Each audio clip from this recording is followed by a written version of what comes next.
Hermanos Sánchez Pontenova SL, tractores para todas las necesidades, compactos, seguros,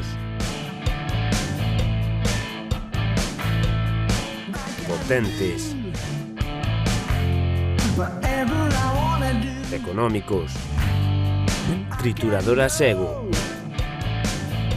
Hermanos Sánchez, ofrecemos calidade e servizo.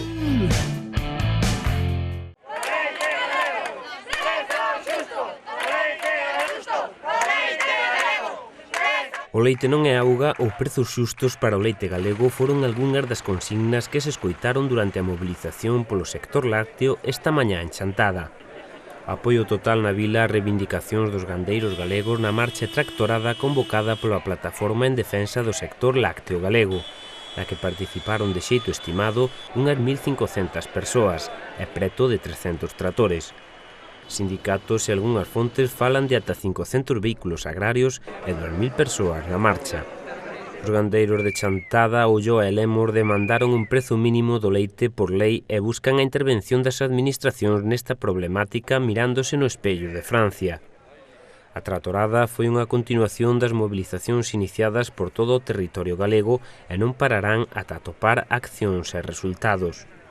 A Xunta pídenlle que presione ante o Goberno central mentres continúan as reunións do Goberno galego coa industria. Pasadas as 12:30 da mañá partía a manifestación dende o mercado gandeiro de Chantada para percorrer as rúas da vila, periplo no que se foron unindo algúns veciños.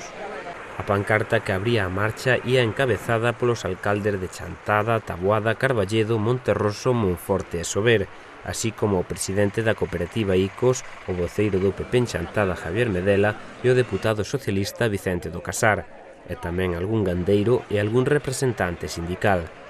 O comercio, as pequenas empresas e a hostalería pecharon as súas portas durante a manifestación na capital comarcal, facendo honra a consigna que se escoitaba de que se o campo non vive, Galicia non sobrevive. Arredor da 1:30 da tarde, cando a cola de tractores ocupaba todo o percorrido dende a saída, a cabeza da marcha entraba na praza do Cantón, onde a estudante de veterinaria e gandeira chantadina, Águeda Capón, era encargada de ler un completo e analítico manifesto dende o balcón da Casa Consistorial, onde todos os asistentes remataron a cita con aplausos secundados por alcaldes e representantes de varias cores políticas.